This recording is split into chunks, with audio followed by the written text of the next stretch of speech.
So Rick O'Connor, who's also the RISC-V Foundation Executive Director, he's going to give a talk on his other day job, running RapidIO.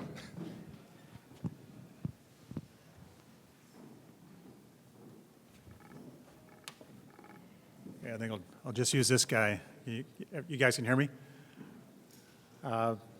So yeah, a bit of a change of pace from some of the other presentations, and as Krista said, I'll be the initial executive director of the RISC-V Foundation as we get that off the ground. So it's pretty exciting. And so why am I here? Well, one of the reasons is Krista and his team have been looking at different ways of building out larger RISC-V based systems and clustering RISC-V and maybe together with other accelerators in a heterogeneous cluster. And RapidIO is a technology that does that very well. So Krista invited me here to give an update to this community on what RapidIO is and where it's used and so on. And RapidIO is also a nonprofit 501c6 open standards body development organization, and that was part of the reason where he was like, hey, you know, we need one of those for this RISC-V thing. So those are really the two reasons why I'm here. So before I get started though, show of hands, how many people have heard of RapidIO before they read the agenda today? So that's good. So now you get to keep your hand up. How many people here have read the RapidIO spec? A few less. How many people here have ever implemented a system, chip, FPGA, software drivers, anything related to RapidIO? Me, a guy from Texas Tech? Right on. Well, there you go. So this might be a helpful discussion then. Okay. You have the slides, so I'm not going to go through all of the slide deck, but I wanted to have a complete set of information for you so that you'll be able to maybe refer back to this, and obviously you can reach out to me if you have any questions.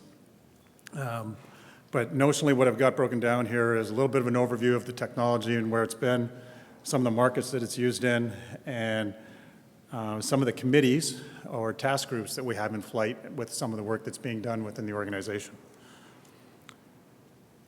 So here's something that always gets people's attention. There are more 10 gigabit per second RapidIO ports on the planet than there are 10 gigabit per second Ethernet ports. And that is, people go, really, what's he smoking? And the reason for that is wireless infrastructure. So in the cellular infrastructure space, not on the cell phone, but in the gear that's at the base of a tower, base stations, for 4G and LTE, RapidIO has 100% market penetration in those systems. And whether that's Ericsson, Nokia, Alcatel-Lucent, Huawei, ZTE, Great Dragon Telecom, all of that infrastructure gear, if I call you from my 4G LTE phone, and we're not in the same room, it's more interesting when there's two towers involved, and wherever you are in the tower that's next to you, and you answer on your 4G LTE phone, that call will go through two sets of base station electronics at the base of the towers that are connecting our phones, and or data if we're transmitting data to each other, and that will go over a RapidIO fabric. And what's interesting is, unless you're in that space, you would have told me I was, like I said, what is he smoking? 10 gigabit Ethernet is obviously a great technology. It's used in data centers quite a bit, but when you think about it, how many data centers do you drive by, depending on where you live? But how many data centers do you drive by on your way to work compared to how many cell towers you drive by? So for 4G LTE rollout, it's 100% market penetration. For 3G, which is obviously a little older technology, outside of China, where it's 100% market penetration for 3G, it's about 60% market penetration in the rest of the world. And so as a technology, it's very well established. It's a proven technology. It's been in the market for a long time. And what it really accelerates at is clustering heterogeneous computing resources for performance-critical computing applications. And when you think about a cell call, when that antenna data, that airwave data is at the tip of the tower, you have a finite latency budget within which to process it and do something with it, because you don't get to ask for the data again. right? When that airwave data is gone, it's gone. So there's a very finite window within which to process that data, and that's the bulk of where RapidIO is used and why it shines. Unlike things, well, I'll talk about how it compares to other technologies. Technology has been around for quite a while. The foundation or the organization was created in like 99, 2000, and has evolved since that time. The people who were involved back then did a very good job at creating a layered specification stack. So the PHY layer can evolve independent of the transport layer and the logical layer. One of the things that's interesting about the technology is it's not a software-based protocol, right? All transactions are terminated in hardware. And in fact, the origins, Motorola semiconductor product sector, the ancestors to Freescale, were one of the original authors of the spec. And another show of hands, who remembers PowerPC? Wow, that's pretty much everybody. That's good. So back in those days, there was these 60X devices that both IBM and Motorola were working on, and the front side bus was a multi-drop bus then, the 60X bus and MPX bus.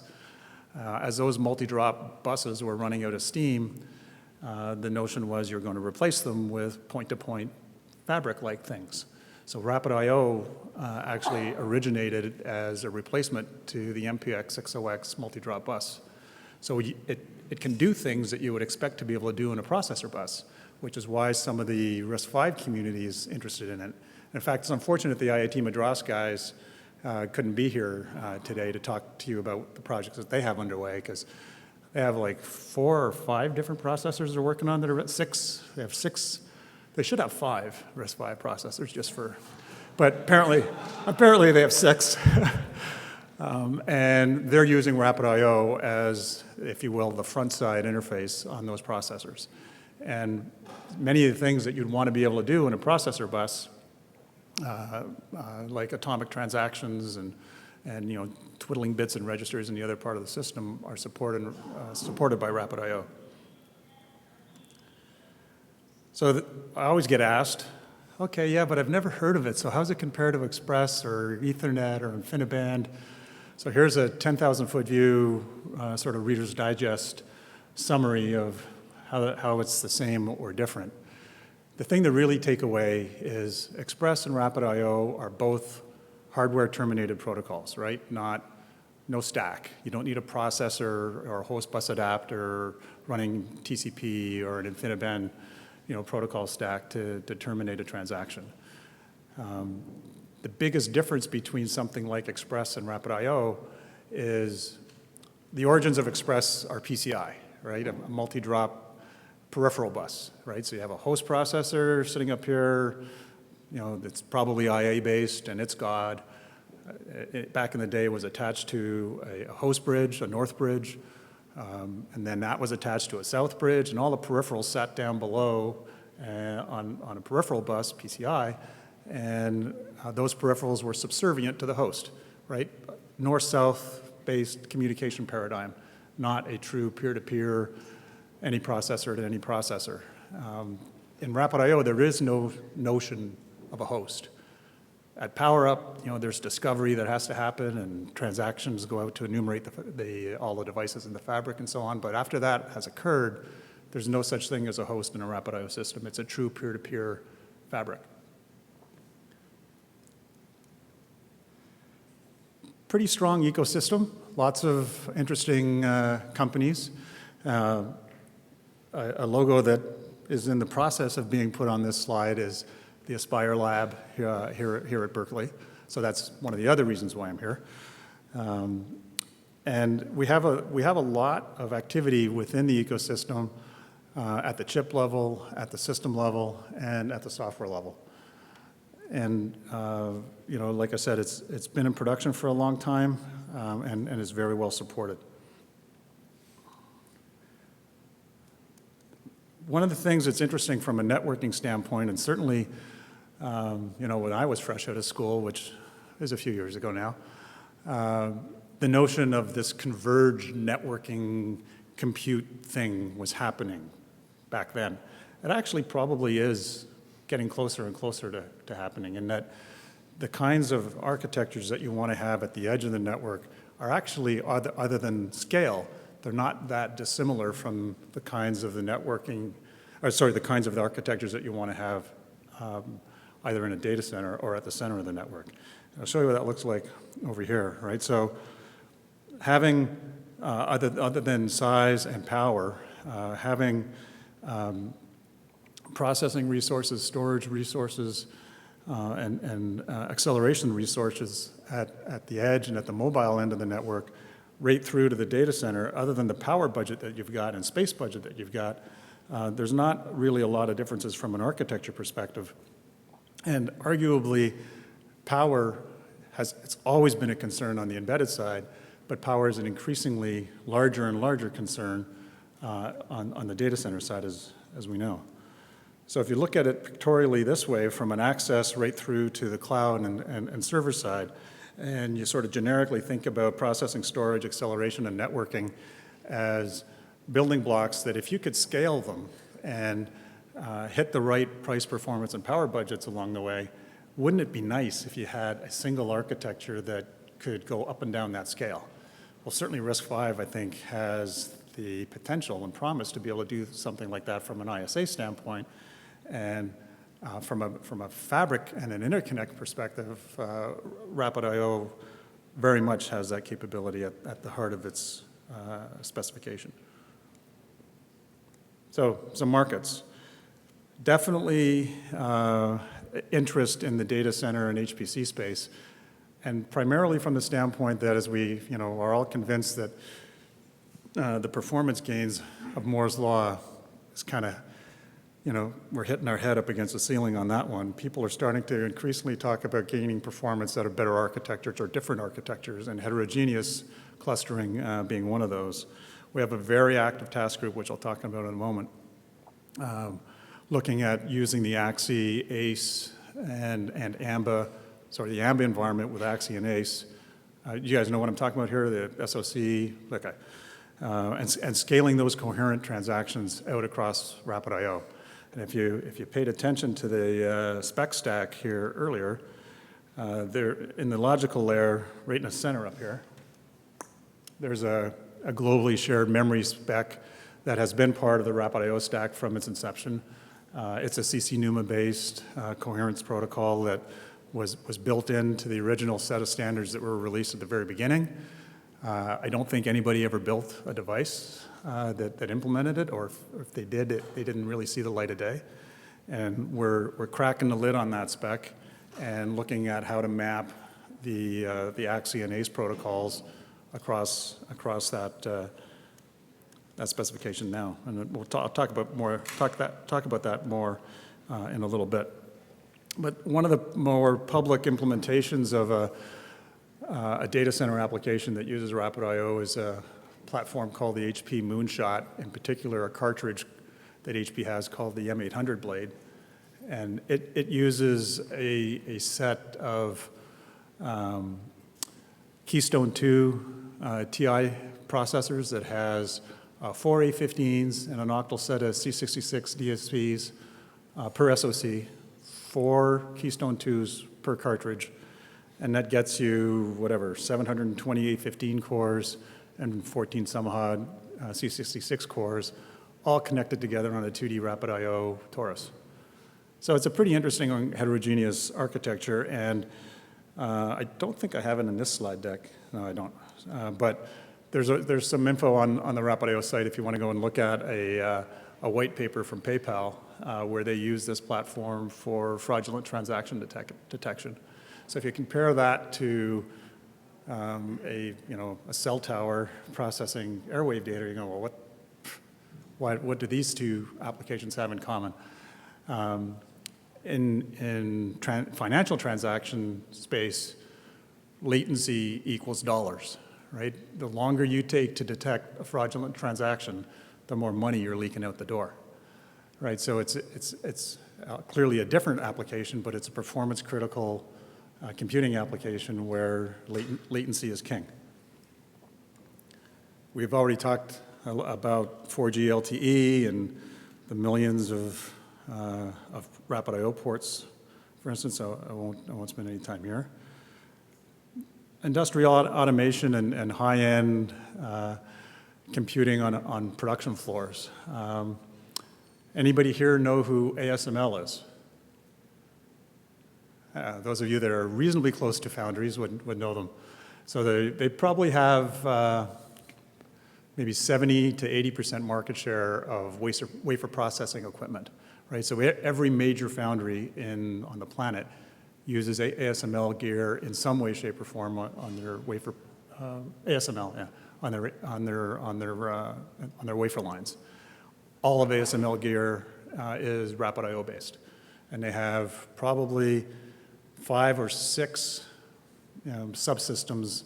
Their wafer processing gear is like the length of a table and maybe 2 or 3 rows deep, right? It's a big honking machine, and there's 6 or 7. I think it's actually 6. There's 6 different racks of embedded computing electronics in those systems, controlling how the reticles are being dispatched, what the temperatures are, the exposure time, and so on. So it's a very large real-time compute and control system, and that's all RapidIO based. Melero is another interesting, not necessarily high volume, but very demanding set of applications for where the technology is used, right? So all this to say that there's at least four very interesting markets that continue to attract the use and the benefits of RapidIO, and I think the complement with the RISC-V stuff is actually pretty interesting. Doing all right. So the next few slides, just to give you a feel for some of the activity that's underway within the different task groups within the community. So I talked a little bit about this already, and this is around scaling 64-bit ARM processors coherently across a RapidIO fabric, and it's not just about like a 2P or 4P SMP machine or anything. It's really most of the work and discussion is around connecting to accelerators, right? Whether they're FPGA, accelerator algorithms that are embedded into an FPGA, or whether you've got DSP through GPU clustering or DSPs, very much like the Keystone application that I talked about earlier. It's really around those heterogeneous clusters and having a true peer-to-peer architecture and fabric. So here's some of the companies who are involved in that work. Most of these companies were already ARM licensees, ahead of this work being started, if not all, except I guess for those of you that don't know, that's the logo for the IIT Madras guys that are doing the 6 RISC-V architectures. So it's a pretty healthy group, and it's a pretty interesting set of discussions. This is a little hard to read, but you've got it in the material to be able to download afterwards. This is a use case where most of the discussion in the group has taken place is around identifying the use case scenarios that we're, in terms of the problems that we're really trying to solve. And it's really around, get the numbers right, like 3 to 6 or 7, those use cases in the middle, right, where we're clustering heterogeneous number of sockets either on a blade or certainly within a shelf, a few blades within a shelf. Another interesting task group is an open source software initiative around kernel enhancements, fabric management stack, and then data plane or data path extensions for RDMA sockets and MPI. So it's a very active task group. I don't have the members who are participating in this, but it's most of the guys from that previous slide, as well as some systems guys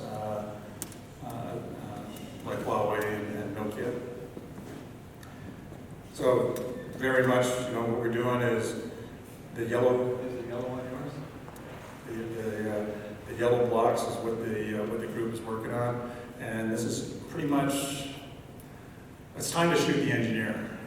We're pretty much at a point 0.9 and holding dot release, right, for the initial release of the code, and it seems like we've been there for a long enough period of time that I think in order to be done, we just got to tell them, okay guys, we're finished, let's release the stuff and get it out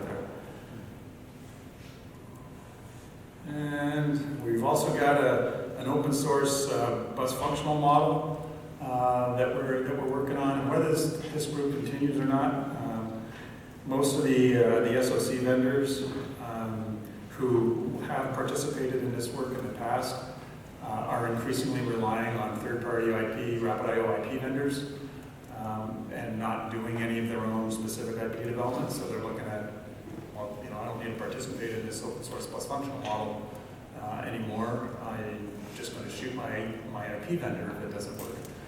So this, to be honest, is a task group that I'm not quite sure if it's going to continue on in its current form.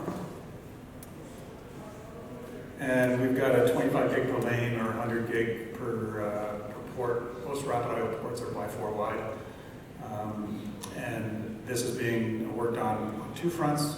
One for short reach in that sort of 2P, 4P coherent scale out model I talked about earlier. And then one for longer reach going off card and port to port and so on. And I think that's it. So we can debate all of these facts that I put up at the beginning if you want, or I'm happy to take any questions.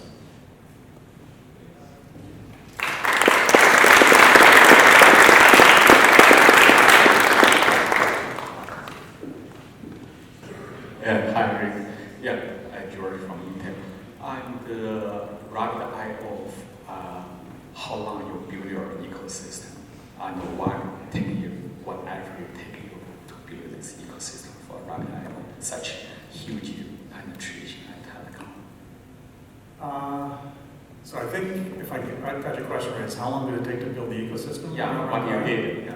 Yeah, so I think the initial deployments around sort of Gen 1 were probably, I'm going to say 3 to 5 years, somewhere in that range after the spec was initially released. And when you think about,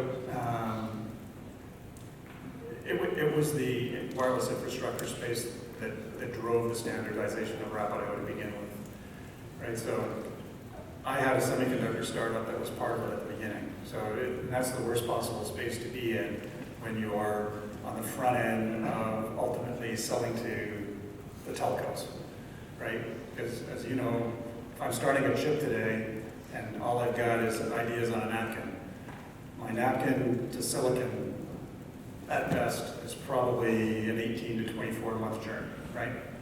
So then at the end of my 24 months, say, you've got a piece of silicon now in, say, Ericsson's hands, and they're starting to build out a prototype system for their own internal testing. Maybe they started ahead of time in anticipation of when my prototype silicon, first silicon is going to show up. So let's give them the benefit of the doubt that they started early, and that'll take another year for them to get a system out for field trials. And that's probably fast. So now we're at 36 months. And field trials have started. So now they're doing field trials with, pick your favorite local Sprint or AT&T or whatever. They're doing field trials with a telco. And that field trial set will take, at best, earliest 6 months, but probably more likely 9 to 12 months. So now we're 48 months into the journey.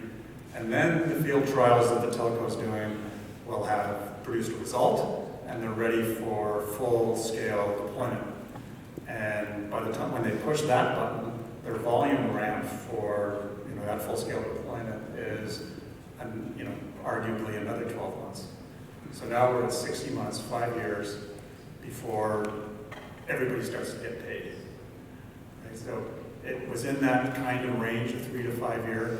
So anybody who's thinking about doing some IP or startup activity around any of this technology, and you think you're going to go target telco space or any big iron, even fast-moving data center space. It's not a year, it's not two, and it's probably somewhere 3 to 5. Just I got the body scars to prove it. That answer your question? Yeah, I also see the system maybe not the library, IP, and driver, and all these things. Do you provide all these, all your partner provide these, and why do you provide this? So I think the question there was drivers and IP for libraries and so on. A lot of that came after the initial deployments, right? The initial stuff was purpose-built, developed for handfuls of guys that were building those systems. And then as it attracted more and more, as the volume became more obvious and it attracted more vendors, then you have the slide that I showed with all those logos. And it took some time. It's not an overnight kind of thing. Rishir Nikhil from BlueSpec. Regarding the coherent scale-out, you had ARM CHI-5. Is that open or not? And how does that fit into your charter? That's a really good question. So no, it's not.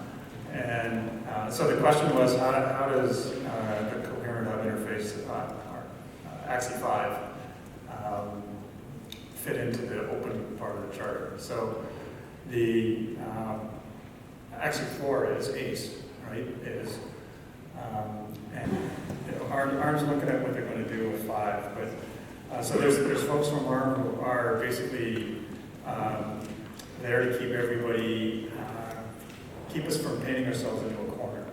So the work that we're doing is based on ACE and AXI-4, and obviously the individual members, the individual companies who are party to the AXI-5 license know what's there. ARM themselves obviously quite clearly knows what's there. And any work that we're doing in that spec that is going to get us painted into a corner and not compatible with, they just say, let's go over here, let's go over here. And we don't really know why. Same problem, unaffiliated. How easy would it be for someone who has no professional contacts, who has no resources to make use of RapidIO? For example, I'm building my own computer. What if I want to use RapidIO in my own design? Go right ahead, download the specs and use away. Okay, maybe I didn't phrase the question correctly. You don't need to be a member to access any of the specs. Okay, but what's the implementation complexity? Like, how many lines of code of Verilog am I looking at? So depending on what you wanted to implement, I don't know how many lines of Verilog code. But it's in terms of complexity, it's roughly equivalent to a PCI Express interface, right? So it's not something that you're going to roll your own by yourself, likely. Does the Matters implementation?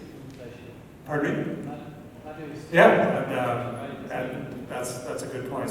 So there's actually a number of universities that and research labs that are participating in the RapidIO community, and Madhu in particular, the guys at IIT Madras, are anything that they're doing, it's free and open and ready for use. They'd be happy to have people bang against it. Okay, I think we'll move on next topic. All right.